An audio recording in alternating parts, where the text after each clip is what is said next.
Good evening, students. Myself Santosh Kumar Sinha, your English faculty. Once again, I have come to tell you some questions regarding English. चलिए अब हम लोग देखते हैं कि हमारा अगला क्वेश्चन नाउन का नंबर से क्या है, उसको हम लोग फटाफट सॉल्व करते हैं। चलिए ध्यान से देखते हैं क्या क्वेश्चन बोलता है। In one of our foremost conversation A she informed we B that she had lost her husband in a bus accident सी और डी मीन्स नो एरर। एक बार इसको ध्यान से पढ़ते हैं और ट्राई करते हैं कि कहीं इसमें एरर तो नहीं है। अगर एरर नहीं है तो हम डी में जाएंगे, अगर एरर है तो हम आइदर ए बी या सी में हम लोग जाएंगे। सेम प्रोसेस है, सेम रूल है। हम आपको बता चुके हैं कि जब भी हम लोग सेंटेंस बनाते हैं वन ऑफ से या वन ऑफ द से, उसके बाद जो भी सब्जेक्ट होता है वो हो जाता है प्लूरल, लेकिन वर्ब होता है सिंगुलर। तो सेम चीज यहाँ पर दिया हुआ है, in one of our foremost conversation. तो क्या हो जाएगा, in one of our foremost conversation, मतलब वन का एम यानी कि 4 का ए पार्ट में एरर है। कन्वर्सेशन में हम लोग का यहाँ पर एस मिसिंग था, तो एस लगेगा।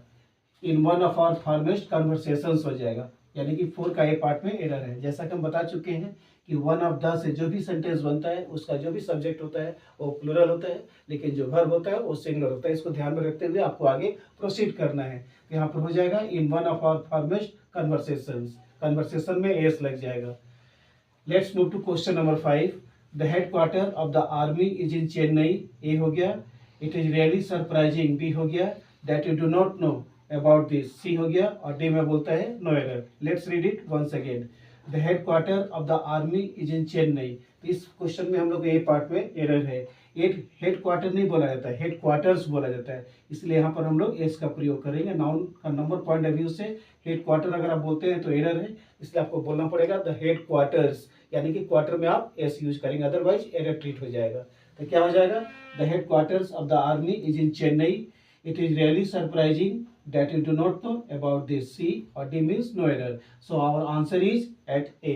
तो 5 का A पार्ट में एरर है।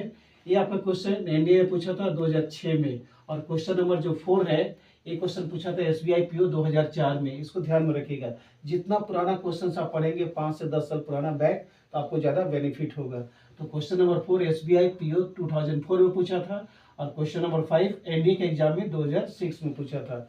तो आज का सेशन में हम आपको पूरा प्रीवियस ईयर का क्वेश्चंस बताएंगे, क्योंकि वो जितना आप पढ़ लेंगे you will be highly benefited. क्योंकि किसी भी एग्जाम में 5 से 10 साल पुराना क्वेश्चंस अगर आप पढ़ते हैं तो किसी भी स्टूडेंट को बहुत ज़्यादा फायदा होता है, और उसमें 90% चांसेस होता है कि पुराना क्वेश्चन आपको मिले, और 10% ही क्वेश्चन आपको फ्रेशर मिलता है। So just keep it in your mind and try to proceed ahead. Now let's see question number 6। He gave me a few information, उसने मुझे कुछ इन्फॉर्मेशन दिया है। ये हो गया। रिगार्डिंग द अर्थक्वेक से regarding that I had been waiting for 2 month, जिसका मैं 2 महीने से इंतजार कर रहा था। एक्चुअली ये पास्ट परफेक्ट कंटिन्यूअस टेंस में, क्योंकि यहाँ पर फॉर का प्रयोग किया गया है। उसने मुझे कुछ इन्फॉर्मेशन दिया था अर्थक्वेक से रिगार्डिंग, जिसका मैं 2 महीने से बेसब्री से, या जिसका मैं 2 महीने से इंतजार कर रहा था। तो इस सेंटेंस में कहीं भी एरर नहीं है। अगर इन्फॉर्मेशन में एस लगा होता तब वो एरर ट्रीट होता, लेकिन यहाँ पर इन्फॉर्मेशन है। मैं आपको बता चुका हूँ कि नाउन में कुछ ऐसा वर्ड्स है जो अपने आप में सिंगुलर है और अपने आप में प्लूरल है, इसलिए यहाँ पर इन्फॉर्मेशन है, इन्फॉर्मेशंस नहीं है। इसलिए हमारा क्वेश्चन नंबर 6 बिल्कुल एरर फ्री है। इसका करेक्ट आंसर क्या हो गया, he gave me a few information है, एस नहीं है, करेक्ट है। रिगार्डिंग द अर्थक्वेक करेक्ट है। That I had been waiting for 2 months, जिसका मैं 2 महीने से इंतजार कर रहा था। तो हम लोग का क्वेश्चन नंबर 6 एकदम बिल्कुल एरर फ्री है। इसमें कहीं भी कुछ भी उपाय नहीं है कि हम नाउन का नंबर से ऐड करें या नाउन का नंबर माइनस करें। So this question is absolutely correct. चलिए देखते हैं अगला क्वेश्चन हमारा क्या बोलता है। चलिए हम लोग देखते हैं कि हमारा अगला क्वेश्चन नाउन का नंबर से रिगार्डिंग क्या क्या है, और इसको कैसे हम लोग फटाफट सॉल्व करेंगे बिना टाइम वेस्ट किए हुए। तो देखते हैं हम लोग क्या बोलते हैं। This is one of the foods A that his doctor has forbidden B to eat in diet, C और डी में बोलता है नो एरर। और एक्चुअली ये जो क्वेश्चन है ना, रिपीटेड क्वेश्चन है, पुलिस में दिया था 2011 में। तो जितना मैं आपको बता चुका हूँ कि जितना आप पुराना क्वेश्चन पढ़ेंगे, प्रीवियस ईयर का पढ़ेंगे, you will be highly benefited. तो पुलिस का एग्जाम जो हुआ था 2011 में, उसमें क्वेश्चन पूछा गया था नाउन का नंबर से। एक बार और देखते हैं हम लोग क्या बोलते हैं। This is one of the foods. आपको मैं जैसे बता चुका हूँ कि यदि आपका सेंटेंस वन ऑफ द से बनता है तो उसके बाद जो भी सब्जेक्ट होता है वो क्या हो जाता है, प्लूरल, लेकिन वर्ब होता है आपका सिंगुलर। तो यहाँ पर आपका फूड के बदले फूड्स दिया हुआ है, यानी कि हमारा सेंटेंस एकदम एरर फ्री है। अगर यहाँ फूड होता, फूड्स नहीं होता तो एरर हो जाता। तो क्या होगा, this is one of the foods that his doctor has forbidden to eat in diet, या एक तरह का खाना है जो उसका डॉक्टर मना किए हैं डाइट में खाने से। तो हमारा सेंटेंस एकदम नो एरर है, क्योंकि इस पर फूड में ऑलरेडी एस हमारा लगा हुआ है। और एक क्वेश्चन एक्चुअली रिपीटेड है, 2011 में पूछा गया था पुलिस के एग्जाम में। Now let's move to question number 8। House made of bricks and stones are now common in most of the Indian villages. यहाँ पर बोलता है house made of bricks and stones are now common in most of the Indian villages. तो यहाँ पर A part में error है, house के बदले क्या होगा हाउसेस। जो हाउसेस ब्रिक्स से और स्टोन से बना होता है वो आजकल कॉमन है मोस्टली कहाँ पर, हमारा इंडियन विलेजेस में, क्योंकि विलेज की जगह विलेजेस है।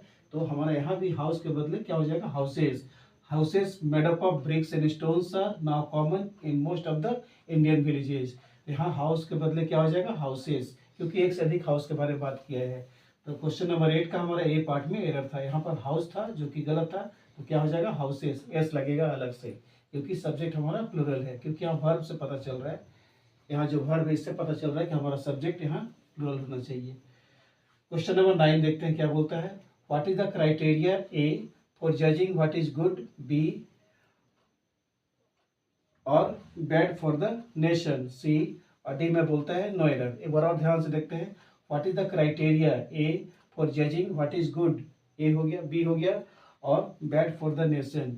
तो कौन सा क्राइटेरिया है जज करने का नेशन के लिए कि क्या गुड है क्या बैड है। तो हमारा ए पार्ट में एरर है। और एक क्वेश्चन बैंक क्लर्क में 2007 में पूछा था, 2007 में जो IBPS का जो क्लर्क का एग्जाम होता है उसमें पूछा था क्वेश्चन नंबर 9। तो यहाँ पर हमारा क्राइटेरिया नहीं होगा, क्योंकि क्राइटेरिया क्या है, देखिए क्राइटेरिया के बदले क्राइटेरियन लगेगा, criterion. What is the criterion for judging what is good और बैड फॉर द नेशन। तो क्राइटेरिया के बदले क्या हो जाएगा क्राइटेरियन, ठीक है। तो क्वेश्चन नंबर 9 का ए पार्ट में एरर है, क्राइटेरिया को हटा के क्राइटेरियन आप लगा सकते हैं, तभी आपका राइट होगा। Question number 10। A few days ago, Sudha received a 10 pages letter from the office regarding her job. A few days ago correct है, Sudha received a 10 pages letter, हमारा बी पार्ट में एरर है, यहाँ 10 pages नहीं होगा 10 page letter होगा, क्योंकि 10 page का उसको एक लेटर मिला था, 10 पेज का, 10 पेजों का नहीं, 10 पेज का। कहाँ से, ऑफिस से, उससे रिगार्डिंग उसका जो जॉब है उससे संबंधित उसको एक लेटर मिला था। तो क्या हो जाएगा अ फ्यू डेज एगो, कुछ दिन पहले सुधा रिसीव्ड अ 10 पेज लेटर होगा, 10 पेज नॉट 10 पेजेज। अगर आप 10 पेजेस को सही मानते हैं तो एरर ट्रीट किया जाएगा, from the office regarding her job. तो क्वेश्चन नंबर 10 का हमारा बी पार्ट में एरर है, यहाँ पर हमारा पेजेस के बदले पेज होता है। तो ये था कुछ क्वेश्चन नाउन का नंबर से। अगला सेशन में हम आपको बताएंगे बहुत सारा क्वेश्चन जो कि प्रीवियस एग्जाम में पूछा गया था, और जितना आप प्रीवियस ईयर के क्वेश्चंस को फॉलो करेंगे आपको बहुत ज़्यादा बेनिफिट होगा। इसलिए अगले क्लास के लिए थैंक्स।